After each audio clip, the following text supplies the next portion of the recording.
자, 우리 교재 132쪽 삼각함수야. 새로운 단원이 시작됩니다. 자, 이러면 알겠지만 함수야 역시 앞에서 배운 우리 1단원이 지수함수와 로그함수면 또 새로운 함수가 시작되는 거야. 자, 삼각함수 들어가기 전에 당연히 삼각함수는 각이 주인공이 되는 단원이잖아. 그치? 그치? 그래서 각에 대해서 우리가 새롭게 정의를 하고 들어갈 거야. 근데 기존 알던 각과 조금 다른 점이 있으니까 한번 비교해서 생각을 해봅시다. 각이란 걸 뭐라고 배웠나 우리가? 각이란 것도 하나의 도형이야. 뭐라고 배웠어? 두 개의 반직선이 만나서 이루는 도형을 각이라고 불렀죠. 이때 각의 크기는 뭐야? 이 반직선에서 이 반직선까지 회전한 양을 각의 크기라고 정의를 했어. 그래서 이게 벌어진 게 30도면 30도 각도를 쟀지, 그치? 45도, 90도 이렇게 쟀잖아, 그치? 자, 그렇게 되다 보면 한 바퀴 돌면 얼마가 되는 거고, 완전히 펴지면 180도고 한 바퀴 돌면 얼마 되니? 360도라고 배웠죠. 근데 그게 끝이 아니야. 한 바퀴 돌고 더 돌 수도 있잖아. 그치? 그러면 360보다 더 큰 각이 나올 수도 있겠네? 잘 다루지는 않지만 분명히 가능할 거야. 두 바퀴 돌면 얼마 되는 거야? 720도가 되겠지. 그런 식으로 기존에 우리가 알고 있던 각들보다 훨씬 더 큰 각들도 우리가 만들어질 수 있는 거야. 자, 그 다음에 방금 뭐라고 했어? 회전이라는 얘기를 했잖아. 회전을 하게 되면 반직선이 이렇게 돌 수도 있지만 반대 방향으로 돌 수도 있는 거잖아. 그럼 그 방향도 구분해야겠네? 그치? 그래서 그 방향을 구분하기 위해서 뭘 가져오는 거야? 부호를 이제 약속하는 거야. 아, 요렇게 시계 반대 방향으로 도는 거를 뭐라고 그러고? 플러스라고 약속한 거야. 그럼 반대 방향, 시계 방향으로 돌아가는 거를 마이너스, 각에다가 마이너스 붙여서 표현하기로 약속한 거야. 이게 기존에 다른 어떤 각에 대한 정의들이 될 거야. 그래서 자, 두 개의 반직선 중에 방향이 돌아간다고 했잖아. 회전을 한다고 했으니까. 둘 다 돌려버리면 정신없으니까 하나를 고정시키겠지, 그치? 한쪽 반직선을 고정시킨다고 했을 때 그 고정된 반직선을 뭐라고 하냐면 시초선이라고 부를 거야. 시초선. 자, 이 반직선을 시작한 거야. 시작해서 시계의 반대 방향으로 돌면 그 각은 플러스 5를 가지면서 각이 만들어질 거야.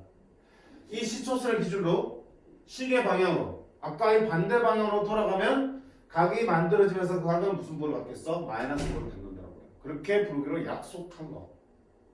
그러면 이때 움직이는 반직선이 있겠죠. 이거 움직이시면. 그렇지? 이쪽으로 움직일 수도 있고 이쪽으로 움직일 수도 있겠죠.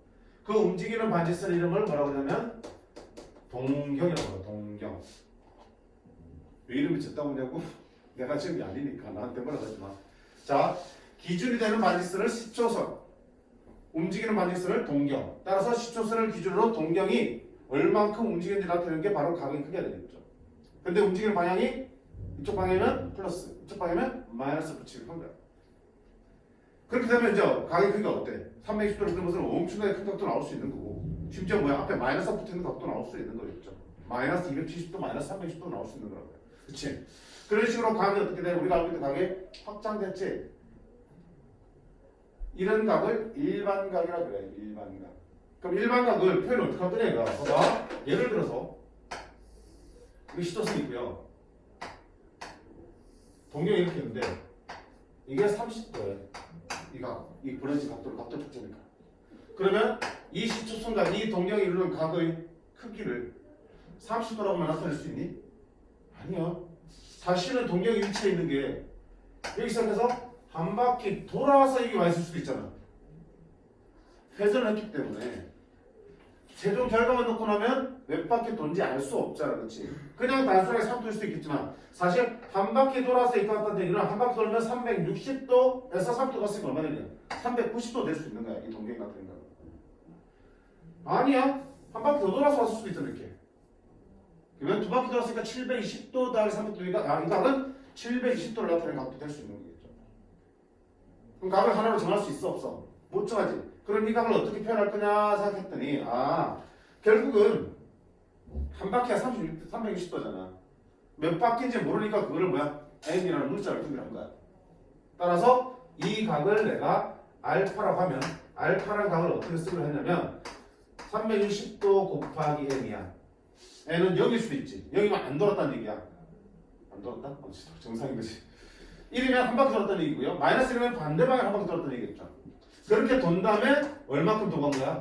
마지막으로 30도만큼 더 돌아가는 거겠죠.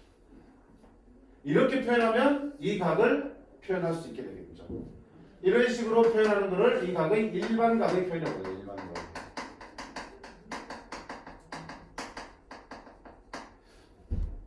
오케이? 그러니까 뭐야?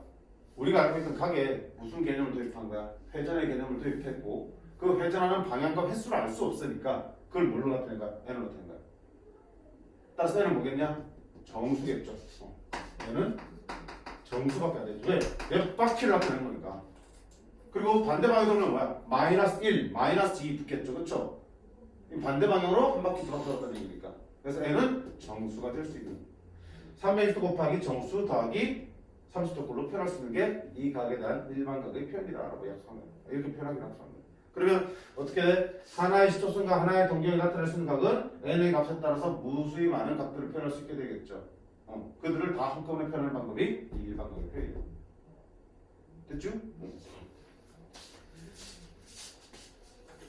그래서 지금 여기 나와 있지? 자, 시초선이고 동경이고 둘 사이의 회전시킨 양이 각이 크기인데 기준이 되는 거 시초선, 움직이는 거 동경. 다만 회전이니까 방향이 이쪽 하면 양의 방향 플러스가 붙고요. 이쪽 보면 음의 방향에서 마이너스가 붙습니다. 라고 했고요. 이때 이 시초선과 한 동경이 이루는 각의 크기가 알파로 주어져 있으면 이 각의 크기를 알파로 나타낼 수 있다? 땡. 그치? 몇 바퀴 돌아는지 알 수 없기 때문에 360도 곱하기 정수 더하기 알파로 표현한다. 이게 일반각의 표현이라고 얘기합니다. 됐습니까? 자, 그러면 이 일반 동경과 시초선과 동경을 우리가 어디 XY 좌표 평면 위에 가져와서 우리가 좀 더 얘기를 해볼 거야. 그러면 어디를 시초선을 잡는 게 제일 좋겠니? 인간적으로 X축을 잡는 게 제일 편하겠지, 그치? 그리고 각이 이루어지는 그 꼭점을 원점을 잡는 게 제일 낫겠죠. 거기. 그래서 여기를 뭐야? X축 양의 방향을 시초선으로 보통 잡아서 표현해. 좌표 평면에 나타낼 때 그럼 그런 기준으로 뭐야? 동경이 이제 돌아가겠죠. 그때 이 동경이 1사분면에서 그어져 있으면 이때 만들어진 각을 몇 사분면에 각이라고 해? 1사분면에 각이라고 불러. 동경이 2사분면에서 멈춰 있어. 그럼 이때 만들어진 각은 뭐야? 2사분면에 각이야. 물론 이 각일 수도 있고 이렇게 될 수도 있겠죠. 어쨌든 최종적으로 동경이 2사분면에 머물고 있으면 그때 만들어진 각은 다 2사분면에 각이라고 불러. 동경이 3사분면에 있으면 3사분면에 각, 동경이 4사분면에 있으면 4사분면에 각이라고 부릅니다. 됐니? 그러면 보세요. 세타가 1사분면의 각이다라는 얘기가 나오면 얘를 우리가 표현을 해볼 수 있어야 돼. 문제를 풀려면 1사분면에 있는 각은 어떻게 표현할 거야? 아, 당연히 1사분면에 있으니까 당연히 뭐야? 0도보다 크고 뭐든 작아야 되니 90도보다 작아야겠지. 그러면 세타는 큽니다. 뭐보다? 0도보다는 크고 90도보다는 작습니다라고 쓰면 안 되죠. 우리가 방금 뭘 배웠냐? 일반각의 표현을 배웠잖아. 이게 0도일 수도 있지만 사실 뭐야? 320도일 수도 있는 거야. 710도일 수도 있는 거야. 그치? 그러니까 항상 뭐부터 해야 돼? 일반각 표현은 앞에다가 360도 곱하기 n이 들어간 상태에서 플러스 0도. 그치? 이거는. 이거는 얼마야? 360도 곱하기 n 플러스 90도가 되겠죠. 그쵸?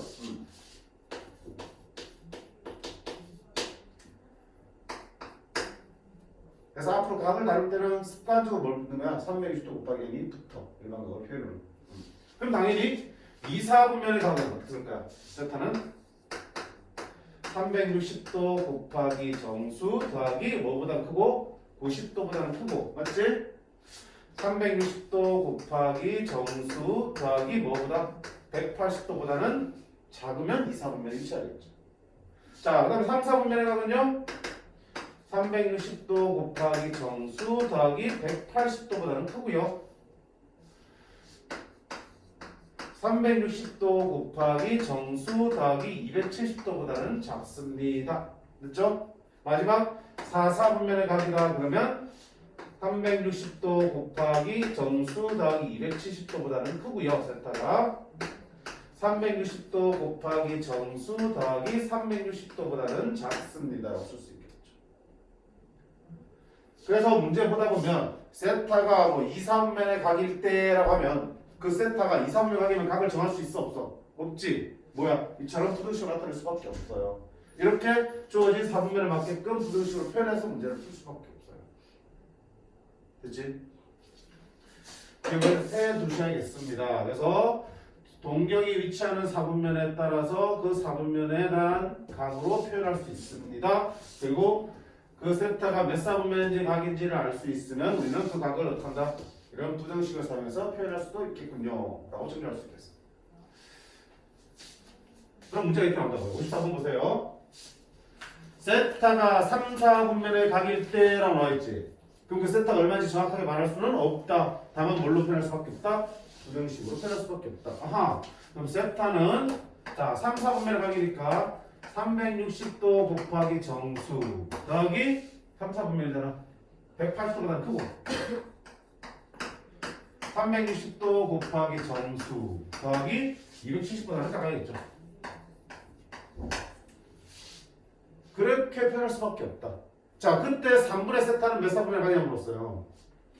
3분의 세타는 위에 있는 부등식의 양면을 뭘로 나누자? 3으로 나누면 되겠죠. 자, 나눠보면 3 나누면 120도 곱하기 정수 더하기 60도보다는 크고 120도 곱하기 정수 더하기 90도보다는 작습니다. 이게 3분의 세타의 범위야. 이게 몇 4분면의 각인지 말하라고 했어요. 몇 4분면의 각이야? 말하기 좀 거시기하지, 그치? 왜? 360도 곱하기 얼마가 아니니까. 어떻게 구할 거냐? 여기서 n은 뭐라고 그랬어, 분명히? 정수들이 다 된다고 그랬죠. 그러면 그 n은 정수니까 정수들을 여기에 다 집어넣어가면서 확인할 수밖에 없어요. 360도는 어차피 뭐기 때문에 한 바퀴잖아, 이렇게. 이렇게 한 바퀴잖아. 한 바퀴니까 n이 뭐가 됐든 간에 결국 여기서 시작하는 거잖아. 그럼 거기서 이만큼만 붙이면 되기 때문에 얼마든지 그 위치를 파악할 수 있는데 3을 나누다 보니까 앞이 120이 됐지. 120은 한 바퀴 아니잖아. 이만하잖아. 그렇지?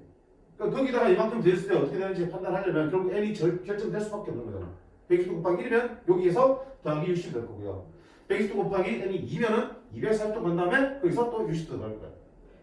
n을 직접 넣어서 확인하는 수밖에 없다. 자, 그럼 n에다가 정수들을 적당히 넣는데 무한정 많은 정수를 다 넣어야 되니? 아니지. 지금 각이 어때? 회전하고 있으니까 결국은 한 바퀴 돌고 나면 더 이상 돌 필요 있어 없어? 없어. 같은 패턴이 반복되기 때문에 한 바퀴만 돌려주시면 돼요. 한 바퀴만. 한 바퀴 돌 때까지만 적당한 정수를 넣으면 돼. 그럼 모든 정수를 다 넣을 필요 없으니까 적당한 정수 뭐부터 넣어볼래요? 자기 마음이야. 저는 마이너스 5부터 넣을래요. 마이너스 4, 마3, 마2 이런 식으로 차례 넣어가면서 한 바퀴 돌 때까지 하는 거야. 근데 상식적으로 음수 계산하고 싶니? 반대방향 돌리고 싶어? 아니잖아. 이왕이면 양수이 낫겠지. 그래서 음수인 거의 점수를 잘 안 넣어도 돼. 그리고 0부터 넣는 게 제일 편하잖아. 그래서 항상 정수로 볼 때는 0부터 넣어보는 게 편리해. 그치? 그래서 자, 첫 번째 n이 0집을 넣을게요. 0집은 얼마네? 60도보다 크고 0집도 90도보다는 작습니다 되겠죠. 그래보자. 어디 있어? 60도보다 커요. 60도 여기죠. 90도보다는 작아요. 요 사이 어딘가에 동경이 위치하고 있을 거라고요. 그럼 이때는 몇 4분면 갈 때니? 1, 4분면에 가게 되겠죠. 자, 얘는 이제 뭐 넣을 차례야? 1을 넣을 차례죠. 1 넣으면 자 120 더하기 60이니까 얼마 되니? 180도보다는 크고 1 넣으면 210도보다는 작습니다. 자, 그럼 그림을 나타내보자. 180도 어디야? 여기 180도. 210도는 거기 3 들어가서 여기네. 요 사이 어딘가에 3분의 세타의 동경이 있어야겠죠. 몇 4분면의 각이야? 1, 2, 3, 4분면의 각이네. 이렇게.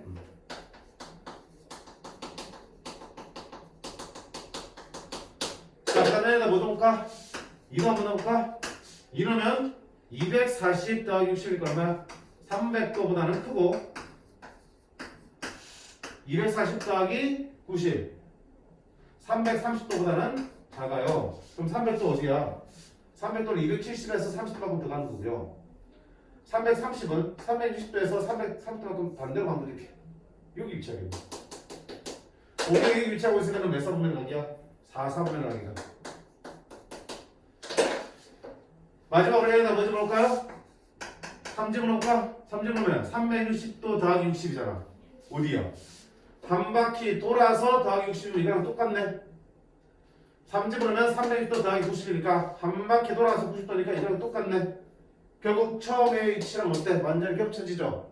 한 바퀴 돌면 반복되니까 더 이상 할 필요 있어 없어? 없죠. 한 바퀴만 돌려주시면 되는 거야. 정수를 놓고. 그러면 결국 3분의 세타 되는 각은 몇 사분면에 가게 되는 거야? 1사분면 또는 3사분면 또는 4사분면에 가게 됩니다. 되는 거야. 한 개로 특정되는 게 아니야. 됐지? 그래서 일반 각의 표현에서 여기는 n자리는 정수, 음의 정수, 양의 정수, 0까지 다 포함하는 정수들인데 실제로 대입해 볼 때는 동경의 위치 자체는 결국 회전을 할 수밖에 없기 때문에 한 바퀴 돌고 나면 그 이후에는 어때? 같은 상황이 반복될 거라고. 그래서 적당한 정수를 대입해가면서 한 바퀴 돌 만큼만 찾아주시면 답은 나온 거예요.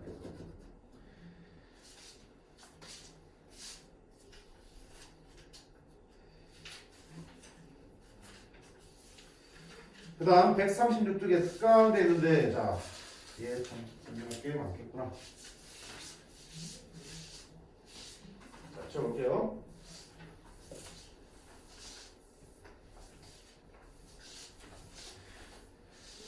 이제 두 동경의 위치 관계라고 되어 있어.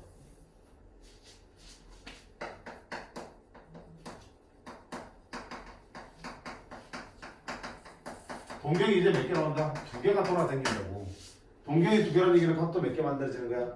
두 개가 만들어지는 거지. 시초선이 항상 정해져 있고 동경이 하나씩 돌아다닐 때마다 그 사이 크기가 각이 되니까. 두 동경이 특정한 위치에 있을 때 그 위치 관계를 그 동경들이 만드는 각으로 표현할 수 있어요. 그걸 볼 거야. 그림을 한번 봐. 무조건 외우는 거야? 아니고 그림을 머릿속에 저장해서 그림을 가지고 이해하는 게 제일 좋아요. 자, 첫 번째 위치 관계는 뭐냐면 두 동경이 돌아다니는데 두 동경이 딱 포개지는 경우가 있잖아. 자, 당연히 시도선 안거도 이쪽이죠? 동경이 두 개 돌아다니는데 자, 빨간색과 파란색 동경이 돌아다닐까요? 근데 빨간색과 파란색이 이렇게 두 개가 포개져 있는 상태야. 그러면 빨간색이 만드는 각을 알파라 그러고요. 파란색이 만드는 각을 베타라 그러면 이거 표현 안 되겠다, 그치? 빨간색이 만드는 각을 알파라 그러고 파란색 동경이 만드는 각을 베타라 그러면 두 각이 같다고 말할 수 있어요, 없어요? 선생님 동경이 똑같으니까 각이 크게 똑같잖아. 아니지. 아까 얘기했잖아. 얘가 지금 동경이 같은데 머물러 있긴 하지만 사실 몇 바퀴 돌아서 이게 머무르는지 알 수가 없잖아. 실제로 이 각이 예를 들어서 45도야.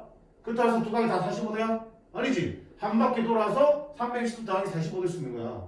두 바퀴 돌아서 45도 나올 수도 있고요. 아니면 반대로 마이너스 360도 돌아서 플러스 45도 나올 수도 있겠죠.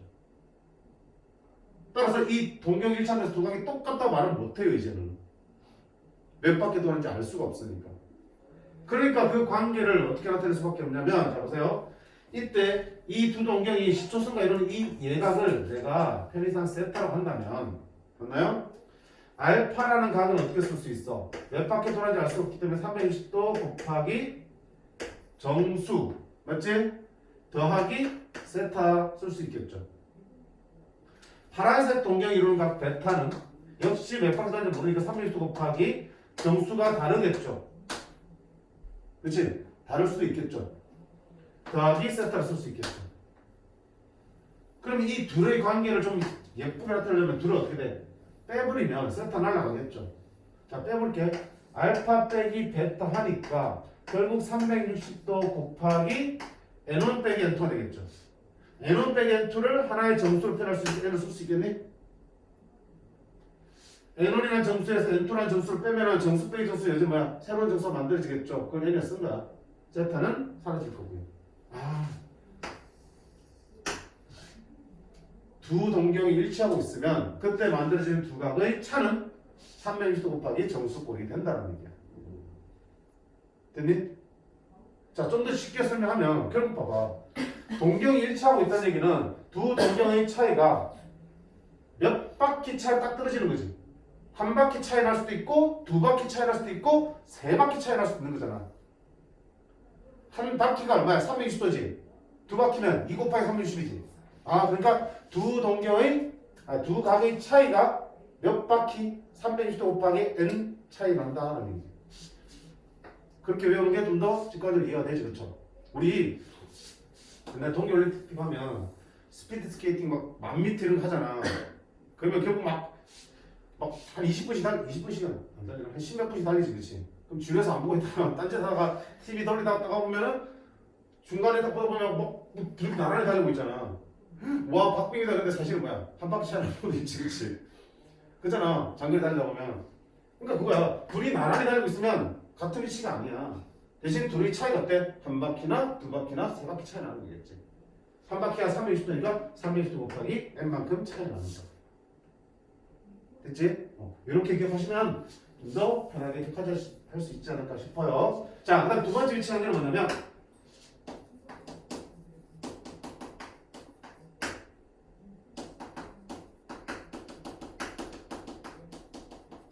일정상이 있고 방향이 반대. 다른 말로 뭐냐면 두 동경이 원점 대칭을 나타냈어요. 그럼 그렇게 자, 역시 시점선은 여기 있고요. 동경 두 개가 있는데 하나는 여기 있어. 이 동경의 이룬 각을 알파라고 이렇게. 근데 또 다른 동경이 어때? 일시선상에 있으면서 반대 방향에 있다 이렇게. 원점에 대칭이죠. 이 동경의 이룬 각을 베타라고 볼게요. 자, 그럼 이때 알파 베타 사이 관계는 어떻게 나타날 거냐? 알파를 어떻게 쓰겠니? 360도 곱하기 정수 더하기 자 요만큼을 내가 뭐라 그럴까? 요만큼을 세타라고 할게. 그러면 알파는 360도 곱하기 정수 여기까지 와 있겠죠? 몇 바퀴니까. 그치? 이게 360, 360도 곱하기 1, 360도 곱하기 2, 360도 곱하기 3, 360도 곱하기 마이너스 1, 360도 곱하기 마이너스 2 이렇게 되는 거잖아. 그치? 360의 정수야. 거기서 얼마큼 더한 거야? 세타만큼 더 가고 또 얼마큼 더한 거야? 180만큼 더 간 거지. 그러니까 180도 더하기 세타 이렇게 쓸 수 있겠죠. 파란색 베타라는 값은 320도 곱하기 정수 더하기 세타 되겠죠. 이번에도 세타를 없애기 위해서 두 개를 빼면 되겠다. 그쵸? 알파 빼기 베타를 했더니 360도 곱하기 n1 빼기 n2 그냥 n을 쓸게. 그 다음에 더하기 180도가 남아있는 거야. 그치? 왜? 얘가 180도 더 갔으니까. 빼도 360도 곱하기 정수 더하기 180도.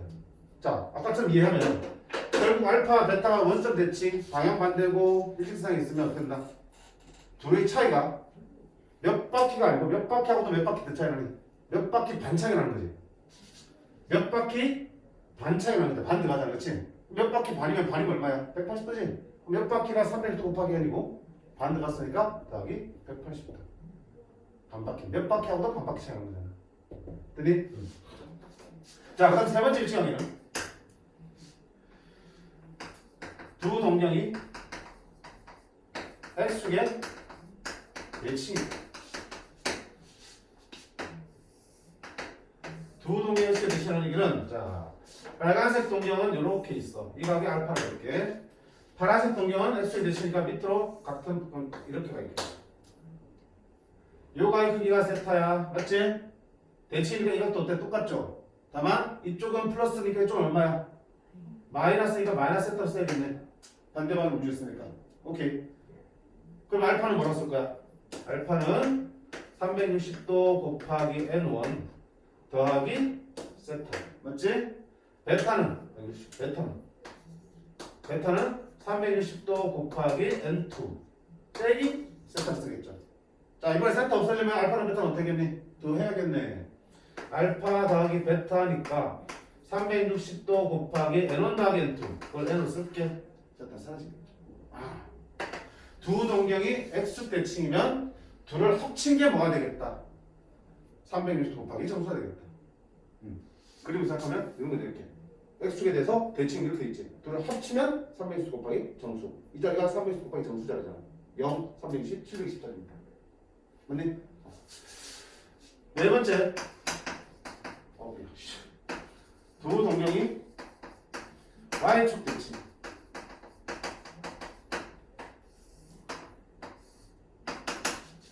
자, 이번에는 알파란 각이 이렇게 있어. 베타란 각은 이렇게 있어. 둘이 어디에? Y축 대칭이지. 그럼 여기가 이거 가격이 어때? 똑같죠? 그럼 여기는 y축을 기준으로 플러스 세타로 간 거고요. 얘는 얼마큼? 마이너스 세타로 간 거겠죠? 오케이. 알파는 자 360도 곱하기 정수 더하기 얼마 더가고 90도 더가고 세타 더간 거죠. 베타는 360도 곱하기 정수 더하기 90도 더간 다음에 반대로 세타만큼 빼기 세타 된 거죠. 세타 없애려면 또 더해야겠네. 아, 둘을 더하니까 360도 곱하기 n1 더하기 n2 n 90 더하기 90 얼마다? 180도. 두 동경이 y축의 대칭이야 이렇게. 그럼 둘을 합치면 360 곱하기 정수 항상 넣는 거고 합치면 90도짜리가 두 개 되었으니까 얼마 되니? 180도 되겠죠. 운동하네. 그치?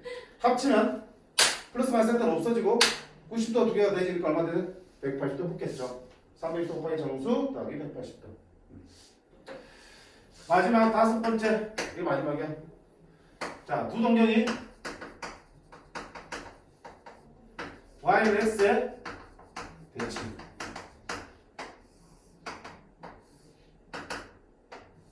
y는 x의 지수 있어. y는 x의 지수는 몇 도야? 기울기 1이 있으잖아. 몇 도야? 45도. 탄젠트 45도 기울기인데 그게 1이잖아. 자, 그러면 y는 x 대칭이면 여기가 알파, 여기가 베타야. 그럼 여기도 세타. 여기는 당연히 마이너스 세타겠죠. 자, 알파 쓸까? 360도 곱하기 n1 더하기 45도 더하기 세타. 베타는 360도 곱하기 n2 더하기 45도 빼기 세타. 역시 세타 없애려면 두 개 더해야겠네. 알파 더하기 베타는 360도 곱하기 n1 더하기 n2 n 더하기 얼마? 90. 두 동경이 y는 x의 대칭이야. 그러면 어때? 합치면 플러스 마이너스 세타 사라지겠죠. 합치면 45도가 두 개 되니까 얼마 돼? 더하기 90도. 오케이? 오케이. 그림을 기억하세요. 그림을. 그래서 이렇게 총 5가지의 두 동경의 위치 관계가 존재해. 그럼 거기에 맞게끔 제일 마지막에 있는 이런 관계식을 가지고 이거는 이제 이해를 돕기 위해 쓴 거고요. 이제는 우리가 머릿속에서 직관적으로 판단하든 아니면 위에 과정들을 떠올리든 해서 이 결과들을 말할 수 있어야 돼요. 두 동경이 일치한다? 두 각이 같다 풀 수 없어요. 두 각의 차가 몇 바퀴 차이 난다? 360 곱하기 n이야. 두 동경이 원점 대칭이다. 몇 바퀴 반 차이야? 그럼 360도 곱하기 n 더하기 180도 반 바퀴 들어가니까. 두 동경의 합축 대칭이야. 합쳐야 되겠죠. 합쳐야지 360도 곱하기 n이 나오겠다. 두 동경의 y축 대칭이야. 합쳐야지 90도 더하기 90이니까 180도 되겠죠. yx 대칭이야. 45도 중심으로 합쳐야겠죠. 45가 두 개 되니까 얼마? 더하기 90도가 되겠죠. 어차피 기본적으로 360도 곱하기 n은 항상 붙잖아요. 됐니? 자, 그러면 문제가 어떻게 나오는지 볼래요? 55번 볼게. 오, 운동한 기분인데? 목을 너무 안 썼나 봐. 자, 세타를 나타내는 동경과 7세타를 나타내는 동경이 일직선 위에 있다고요. 어디야? 여기지? 방향이 반대일 때. 그러면 두 각의 차이가 360도 곱하기 정수 더하기 180도가 돼야 되는 거지. 7세타와 세타의 차이가 맞지? 360도 곱하기 정수 더하기 180도가 되겠죠. 쓴 거야. 그럼 결국 몇 세타야? 6세타가 360도 곱하기 정수 더하기 180도인 거지. 그때 세타의 크기를 구하랬으니까 세타는 6으로 나누면 60도 곱하기 정수 더하기 30도가 되겠죠. n은 정수니까 적당한 정수를 집어넣으시면 되는 거야. 근데 세타가 어디 사이에 있어야 돼? 90도와 180도 사이에 있겠지. 적당한 n을 집어넣었을 때 그 계산된 세타가 저 범위 안에 들어가면 찾으시라고요. n은 뭐 집어넣을 거야? 1 집어넣으면 90도. 근데 90도보다 커야 된다고 했죠. 안 되네. 그래서 뭐 집어넣으면 돼? 1을 집어넣으면 세타는 120도 더하기 30도니까 얼마 돼? 150도가 되겠다. 혹시 몰라 3 한번 집어넣을까? 180도 더하기 30도니까 210도 넘어가니까 우리가 찾는 세타는 뭐다? 150도다. 그러니까 이 내용만 정리되어 있으면 그 위치 관계에 맞게끔 식만 세팅하시고 그 다음부터는 점수 대입하는 밖에 없잖아. 되니? 그래서 이 부분은 교과서에서 따라 설명하지 않는 부분들이야. 근데 시중에 있는 문제들은 다 다루고 있는 부분들이고 수능에서는 솔직히 안 나온다고 봐도 돼. 근데 이제 학교 내신은 나올 수 있으니까 준비해 두셔야 돼.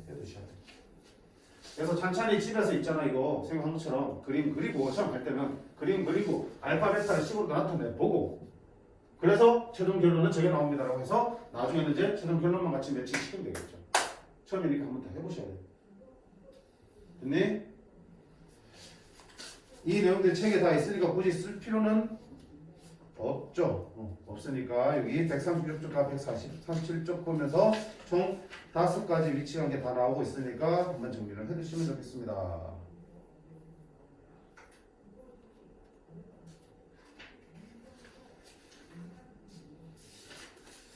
자, 그 다음 39번 개념 보겠습니다. 치울게요. 자, 지금 우리가 각을 다루고 있는데, 그치? 일반 각이라는 표현을 우리가 봤어. 회전의 개념을 다음 거라고 생각하시면 되는 거겠죠. 회전이 들어가다 보니까 몇 바퀴 회전하는지 알 수 없는 상태에서는 그 각을 정확하게 얘기할 수 없어서 정수 n을 가져와서 표현한다라고 했었어. 맞지? 자, 이제는 뭐냐면 각의 또 다른 표현법이 존재합니다. 각을 나타내는 표현법이 하나 더 존재한다. 우리가 지금까지 쓰고 있는 건 뭐야? 몇 도 하는 거잖아. 그걸 뭐라고 부르냐면 60분법이라고 불러. 60분법. 정삼각형의 한 내각의 크기를 60등분해서 하나를 1도로 정의한 거야. 한 각이 60도니까 하나 60등분 했으면 하나가 1도가 되겠죠. 그렇죠? 그 60등분 중에 하나를 1도로 기준 잡아서 다른 각들을 다 표현하게 하는 게 60분법이야. 우리가 쓰고 있는 거잖아. 그럼 한 바퀴는 360도, 반바퀴는 180도. 우리가 쓰고 있는 건데, 자, 이거는 어떤 점이 단점이냐면, 봐봐. 실제로 각의 크기는 어떻게 변화가니? 1도, 2도, 3도, 4도 이렇게 끊어서 변하니? 아니잖아. 쭉 연속해서 변화가잖아. 그러니까 1도와 2도 사이에도 수많은 각들이 존재하죠. 그럼 더 좁은 각을 나타내기 위해서 그걸 또 60분을 쪼개서 60등분해서 1도를 60등분해서 하나를 또 1분이라고 또 단위를 또 만들었어. 그래도 1분과 2분 사이에 또 수많은 각도 존재하잖아. 아무리 좁아도. 마치 뭐처럼? 실수처럼. 아무리 좁은 실수를 잡아도 그 사이를 무수히 많은 실수를 만들 수 있는 것처럼. 각도 그래. 연속적이니까. 그러니까 단위를 아무리 작게 만들어도 결국은 불완전하잖아. 그래서 그런 연속적으로 변하는 각을 표현하기 위해서 마찬가지로 연속성의 성질을 가지고 있는 실수랑 각의 크기를 대응시키는 표현법이 필요한 거야. 실수도 연속적으로 변화하잖아. 아무리 좁게 잡아도 그 사이에 수많은 실수가 존재하니까. 각도 마찬가지. 그래서 실수와 각을 짝짓기 위해서 어떻게 각을 정의하기로 했냐면 부채꼴이 이렇게 있죠. 호의 길이가 있죠. 반지름이 있겠죠. 이 호의 길이를 반지름으로 나누면 그 B는 어때? 부채꼴의 호의 길이가 계속 늘어나면 각의 크기 이 B도 어때? 계속 연수로 변해가겠죠. 호의 길이도 뚝뚝 끊어서 변해가니? 아니잖아. 쭉 변해가잖아. 그치? 쭉 변해가면 따라서 이 값도 어때? 쭉 같이 커지겠지. 모든 실수를 다 표현할 수 있게 되겠죠. 얘를 이놈의 부채꼴의 중심각으로 약속한 거야. 중심각 세타를 호의 길이 나누기 반지름, 반지름 길이분의 호의 길이의 B로 약속해버린 거야. 그러면 어때? 이 호의 길이가 모든 실수값을 가지면서 다 변해가면 가의 크기도 결국은 모든 실수값을 다 나타낼 수 있게 되겠죠. 그치? 그렇게 정의한 거야. 이렇게 정의한 각의 표현법을 호도법이라고 해요. 호의 길이로 각도를 나타내는 방법이죠. 호도법. 호도법의 단위는 뭐냐? 라디안이라는 단위야. 근데 라디안 단위는 일반적으로 생략하고 안 써요. 그냥 숫자만 근거리 쓴 거야. 그럼 우리 그때 경험 있죠. 초등학교 때 막 각도 문제인데 다 중간식에서 60 쓰는데 쌤이 틀리다 하는 경우가 있었죠. 왜? 이거 안 써. 그럼 왜 너는 그때 이해 못했지? 그 도 하나인데 그저 맞게 해주지. 근데 안 쓰면 뭐가 되는 거야? 60 라디안이 되는 거야. 전혀 다른 각이 되버려. 그래서 60 부분일 때는 반드시 도 써주셔야 되고요. 안 쓸 때는 라디안, 호도 부분한테는 각이라는 뜻이야. 60 라디안은요, 개 커요. 봐봐. 반지름에 1을 붙잡고 있어. 그 호의 길이가 얼마 돼? 1을 60배가 돼야 되겠지. 그럼 얼마나 붙잡게 할 테니? 그치? 엄청 큰 각이에요. 60도랑 비교가 안 돼요. 자, 이렇게 새롭게 정의된 각이 나오고 있으니 낯설잖아. 우리는 지금까지 쓰던 게 60분법인데 이제는 호도법으로 주로 표현이 될 거야. 당분간은 두 개가 혼자 할 거야. 도가 나왔다가 라디안 나왔다가 막 섞여 나올 거야. 그렇지만 장기적으로 나올 때 라디안으로 다 바뀌어 나가셔야 돼. 그러면 익숙한 60분법을 호도법의 각으로 바꾸는 방법을 아셔야겠지. 그럼 기준을 잡아야 돼. 자, 애매하잖아. 확실하게 알고 있는 거. 반원. 자, 반원 각은 몇 도야? 180도지. 반지름이 R이면 호의 길이 얼마야? 원둘레는 2파이 R이지. 그럼 반원이니까 얼마 되냐, 호의 길이는? 파이 R이지. 그러면 호도법에 의하면 이 중심각은 어떻게 표현한다 그랬어? 요거 나누기 요거지. 파이 R 나누기 R이니까 얼마 되니? 파이가 되겠지. 아, 반원의 중심각은 뭐가 된다? 파이가 되네. 결국 뭐야? 180도는 파이 라디안하고 같은 거래라고 할 수 있겠어. 저게 우리가 환산하는 기준이 될 거야. 이해되지? 180도는 몇 라디안이라고요? 파이 라디안. 그러니까 3.14 얼마 라디안이야. 그치? 자, 이걸 기준으로 우리가 알고 있는 수소도 한번 바꿔볼게요. 그러면 자, 그러면 90도는 몇 라디안이야? 8도 반이니까 2분의 파이 라디안이겠죠. 그 다음에 60도는 요거의 3분의 1이잖아. 그러면 얼마야? 3분의 파이 라디안 되겠죠. 45도는요? 절반이니까 4분의 파이 라디안 되겠죠. 30도는요? 이것도 반이니까 얼마야? 6분의 파이 라디안이죠. 자, 앞으로 90도는 뭐야? 2분의 파이. 60도는 3분의 파이. 45도는 4분의 파이. 30도는 6분의 파이. 이게 이제 익숙해져야 됩니다. 그럼 자, 120도는 60도가 3분의 파이가 알고 있으면 몇 배? 2배. 그쯤 되겠죠. 135도는요?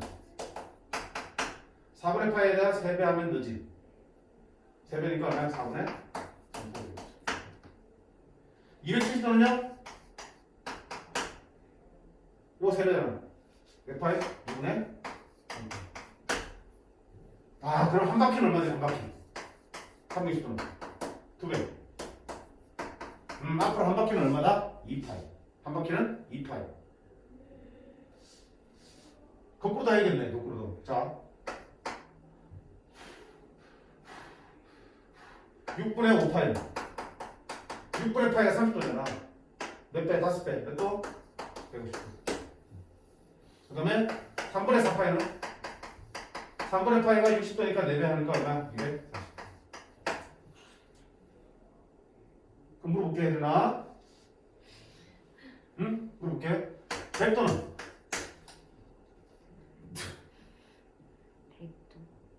100도는? 이것도 3등분 하면 얼마야 또? 10도는 얼마야? 10도는? 18분의 파이지. 10도는 18분의 파이지. 그럼 100도는 그 10배니까 얼마야? 18분의 10파이지. 9분의 100파이. 그래서 마치 이제 공식처럼 얘기하는 게 있는데 보세요. 파이가 180도니까, 그지? 180도지, 그치? 그러면 1라디안. 1라디안은 파이 나누면 되지, 양변. 이게 라디안이고 도잖아. 여기 1 되려면 양변을 파이 나누면 되겠죠. 1라디안은 파이분의 180도가 되는 거야. 그러면 X라디안은 얼마 되니? 1에다가 X 곱하면 되니까 얼마야? 파이분의 180도 곱하기 x로 바꿀 수 있겠죠. 반대로 1도는 180도는 1도 되겠죠. 180분의 파이라 되겠죠. 180분의 파이라. 그러면 x도는 x 하면 뭐예요? y도는 y 곱하면 되는 거 얼마야? 180분의 파이 곱하기 y라고 계산하시면 되겠지. 근데 이렇게 공식적으로 배워서 쓰는 것보다는 뭐야? 이런 특수학들 기준에서 충분히 찾아낼 수 있잖아. 아니면 비례식 쓰면 되는 거니까. 됐죠? 편한 대로 하시면 돼요. 근데 공식 쓰면 나중에 헷갈릴 거야. 라디안 바꿀 때 파이분의 180이냐 180분의 파이 헷갈린다고. 외우려고 하지 말고요. 기준적인 게 있잖아. 이걸 찾아낼 수 있잖아. 찾아내는 연습을 하는 게 중요해. 됐죠? 궁극적으로 이런 특수학들은 이건 다 외워야 되고요. 외워지게 돼 있고요. 이 특수학들이 아닌 것들, 특수학의 확장이나 아니면 그 완전히 전혀 동떨어진 것들 그러면 100도 그런 것처럼 그런 것들도 이 관계식 가지고 다 구할 수 있어요.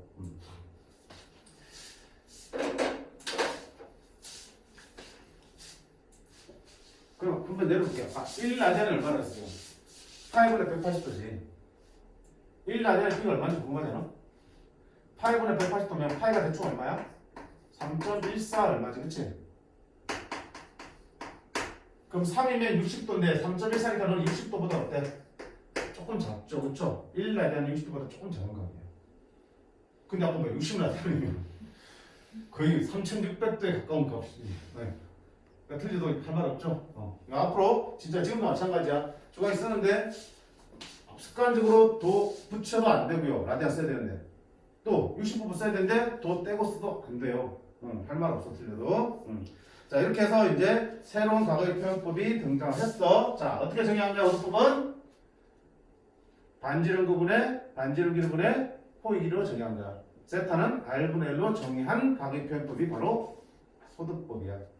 그리고 180도는 얼마다? 파이 라디안입니다. 그럼 우리 아까 했으니까 일반각 표현.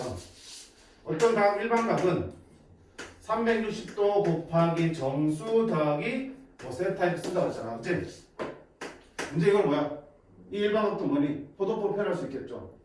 알파는 3일도 얼마라고요? 2파이 곱하기 되니까 얼마야? 2n파이 플러스 세타 이렇게 쓸 수 있겠죠.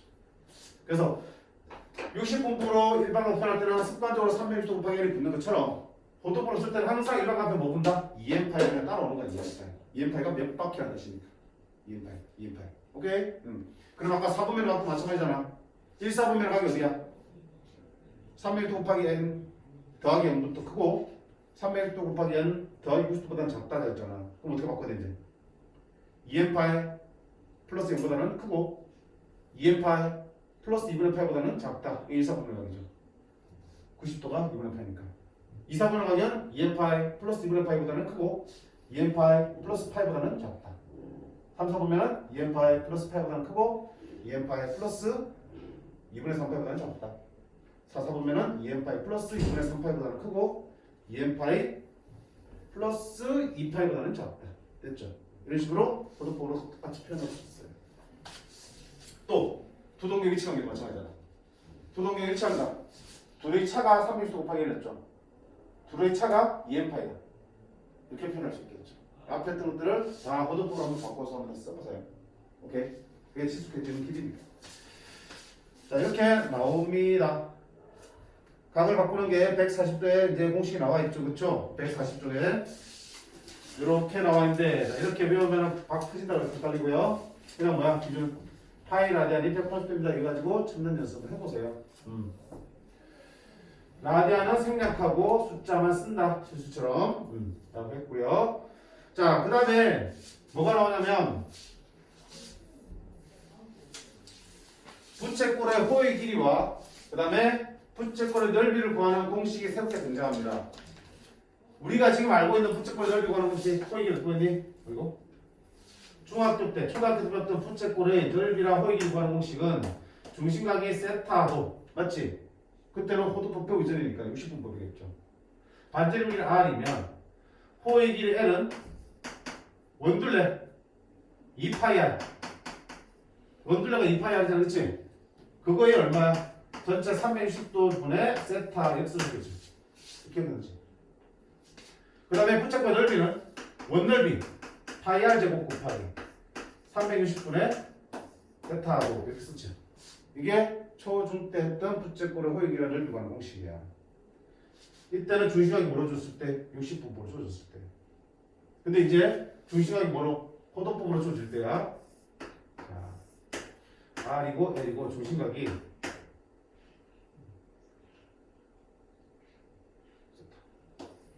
세타 라디안이야. 세타 라디안. 도 없잖아, 그렇지? 라디안일 때, 자 호익을 볼까? 호익이 잡고 봐봐. 세타 자체가 어떻게 되더니 R분의 L로 정해져 있잖아. 그러면 L은 호익 길이는 L은 R 세타네. 호익 길이는 반지름과 중심각을 갖다 곱하면 그냥 바로 호익 길이가 표시는 거네. 종이가 이렇게 나왔으니까. 됐지? 그 다음 부채꼴 넓이는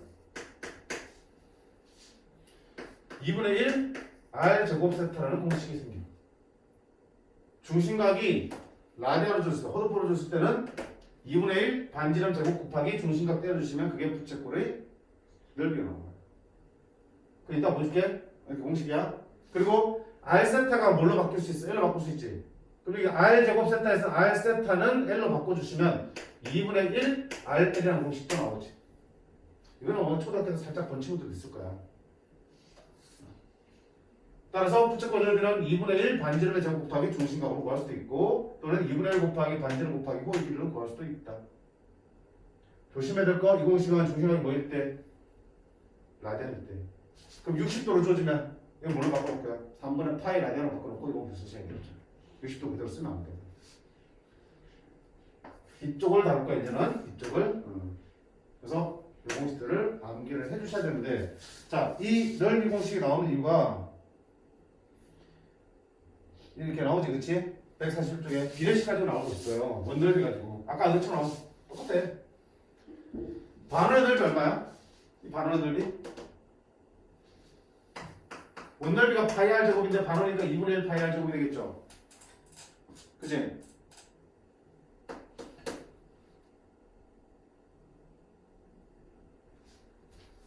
이건 어떻게?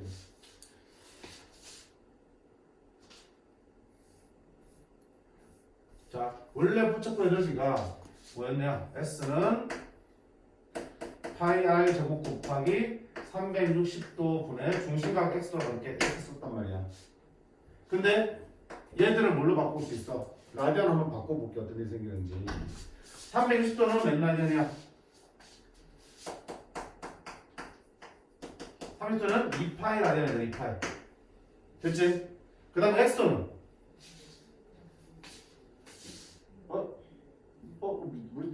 뭐야 이거? 왜 이래? x도는 180분의 파이 x지. 180분의 파이 x가 되네요. 이렇게 되는 거야. 정리할게.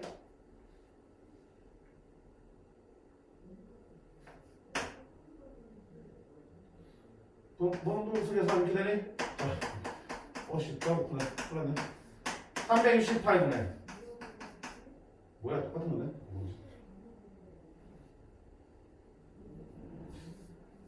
이게 뭐가 다르겠어?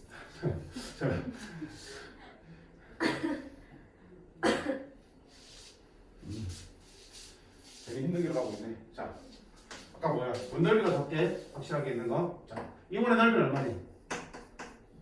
원넓이는 파이 r 제곱이야. 그치?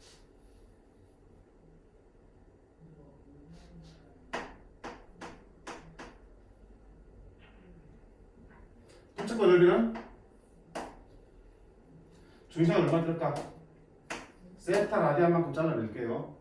그러면 자, 이 부채꼴의 넓이와 이 원넓이의 비는 부채꼴 넓이 내가 S라고 할게요. 전체 넓이는 파이 r 제곱이야. 부채꼴 넓이는 S. 맞니?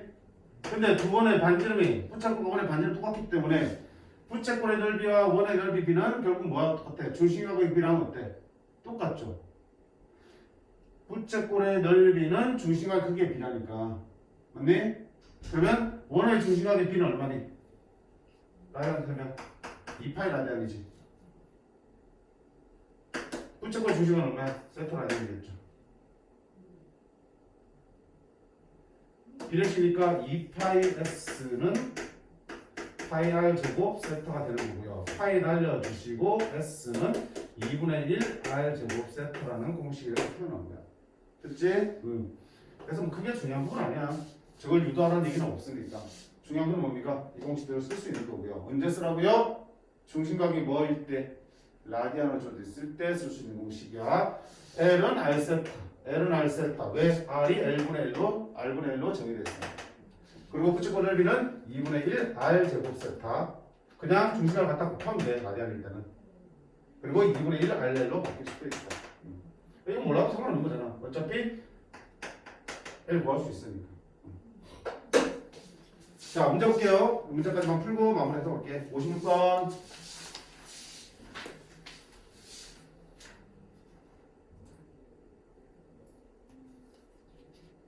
갑자기 왜 이렇게 나오니? 자, 둘레 길이가 16인 부채꼴 중에서 그 넓이가 제일 커지는 것은 반지름 길이와 중심각의 크기가 얼마일 때냐 이거야. 무슨 말이냐? 부채꼴의 둘레 길이는 이거를 말하는 거잖아. 호의 길이에다가 반지름 두 개를 더한 게 둘레 길이지. 이거의 합이 16이 되는 거는 당연히 반지름을 조금 더 짧게 만들면 호의 길이가 더 커지겠죠. 이렇게. 반지름 길이를 더 길게 만들면 반대로 호의 길이가 더 짧아지겠죠. 이렇게. 둘레 길이가 일정한 부채꼴은 여러 가지 형태로 만들 수 있어요. 그럼 그때에 따라서 뭐야? 넓이들은 달라지겠죠. 그 넓이가 언제 최대되는 거야? 그러면 L로 약속할게. 중심각을 내가 세타로 줄게요. 됐습니까?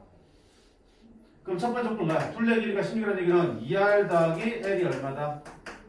16이 되는 상황에서 부채꼴 넓이는 얼마야? 2분의 1 R 제곱 세타 보다는 R과 L이 있으니까 뭐야? 2분의 1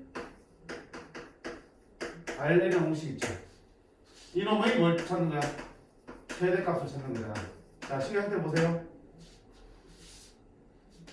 여기서 L은 16 빼기 2R로 쓸 수 있어요? 그러면 여기서 2분의 1 R 곱하기 L 대신에 16 빼기 2R로 써도 되겠네.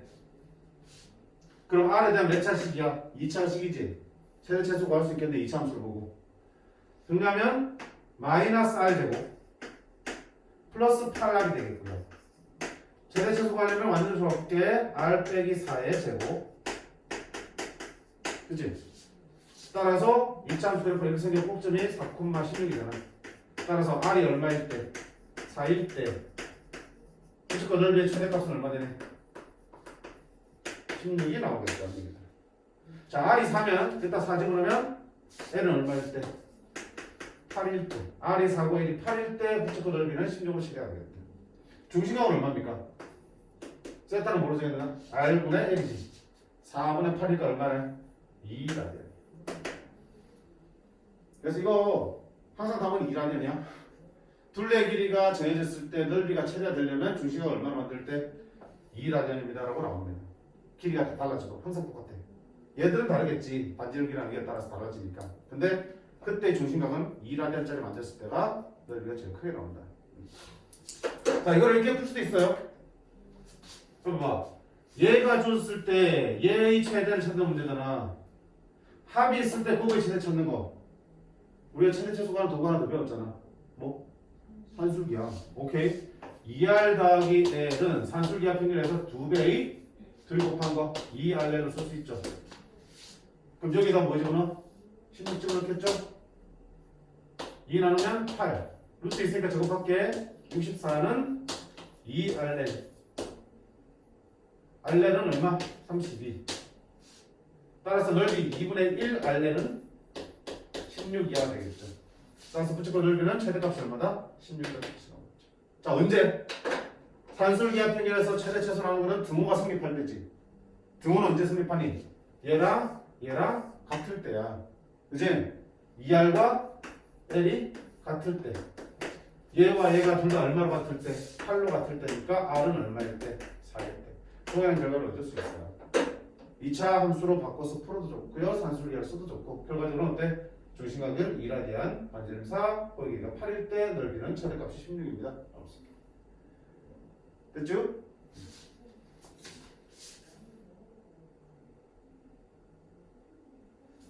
56-1번 뭡니까? 56-1번 뭐라 되니? 밑면의 반지름의 길이가 5고요. 모서의 길이가 8이 원뿔의 근넓이야. 자, 원뿔의 이렇게. 야, 자, 밑면의 반지름 길이가 얼마고? 5. 모서의 길이가 뭐야? 그지? 이 모서의 길이가 얼마니? 8인 원뿔의 옆넓이 구했어. 자, 이거 어떡한다? 전개도 쫙 찢어서 펼치면 이런 부채꼴이가 만들어지고요. 밑에 이런 밑면이 갖다 붙어있죠. 이렇게. 요 길이가 얼마나 얘기야? 5고요.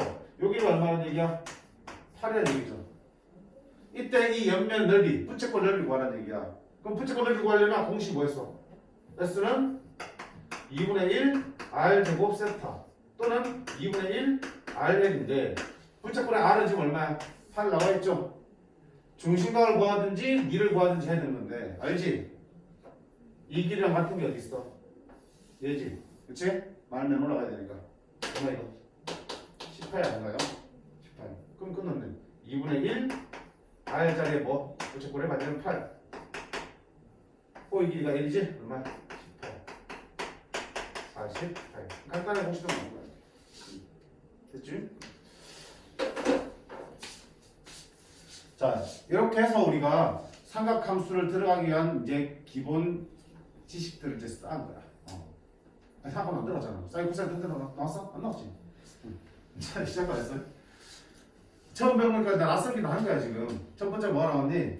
일반각의 표현이죠, 그렇죠? 10조선 동경이 움직이면서 각을 만드는데 움직이는 방향에 따라서 각에도 부가 생기기 시작하는 거야. 플러스, 마이너스. 그리고 배전수를 나타내는 정수 n이 곱해질 수밖에 없죠. 그래서 3x 곱하기 n 플러스 얼마 이렇게 보는 거고요. 또는 2n 파이 플러스 얼마 이렇게 바뀌었죠. 일반각의 표현이다. 그때 우리가 두 동경이 위치 관계에 따라서 막 특등각 온몸으로 표현했었죠. 정리 꼭 해주셔야 되고요. 두 번째는 각을 나타내는 새로운 표현법 호도법을 배웠어요. 호도법 뭔데? 반지름 길이분의 호의 길이 R분의 L로 정의된 중심각의 크기를 나타내는 방법이에요. 단위는 뭐야? 라디안인데 생략하고 쓰는 거야. 그럼 첫 번째 바꾸는 기준은 180도는 파이 라디안. 반원 생각하시면 되겠지? 반원 180도 파이 라디안. 오케이? 그걸 기준으로 다른 것들도 다 바꿀 수 있어야 되겠고요. 맞지? 그렇게 해서 나온 새로운 또 공식 부채꼴의 넓이는 2분의 1 R 제곱 세타 또는 2분의 1 RL. 부채꼴 호의 길이 L은 R 세타. 이런 공식들까지 기억을 하셨었어요. 그러니까 사실은 이게 중요한 부분은 사실 아니야. 이 단원에서만큼은. 근데 나온 김에 같이 이제 곁들여 나온 거고요. 앞으로 이제 부채꼴의 넓이나 부채꼴의 호의 길이를 구할 때는 이제 이 공식들이 그때 필요할 때 쓰여야겠죠. 삼각형은 큰 상관이 없는 부분이긴 해요. 자, 여기까지 했고요. 다음 시간에는 이제 이 삼각함수 부분을 본격적으로 돌아가도록 하겠습니다. 자, 다음에 준비 좀 하시고요. 미리 얘기할 텐데 우리 중학교 때 그래도 삼각 B를 배웠잖아. 사인, 코사인, 탄젠트가 30도, 45도, 60도 이때 배웠죠. 요거는 한번 외워서 오세요. 삼각함수 가서도 계속 이걸 기준으로 생각할 거니까. 이거는 무조건 외우셔야 돼. 표에 어디 있죠? 143 쪽에 삼각 B 이렇게 표 박스 내놨죠 중간에. 그거 확실하게 외워보셔야 돼. 바로바로 답 나올 수 있을 때까지. 할 거 안 해주면서 어렵다 하면 안 돼요. 외워줄 건 계속 외워주면서 따라오셔야 돼.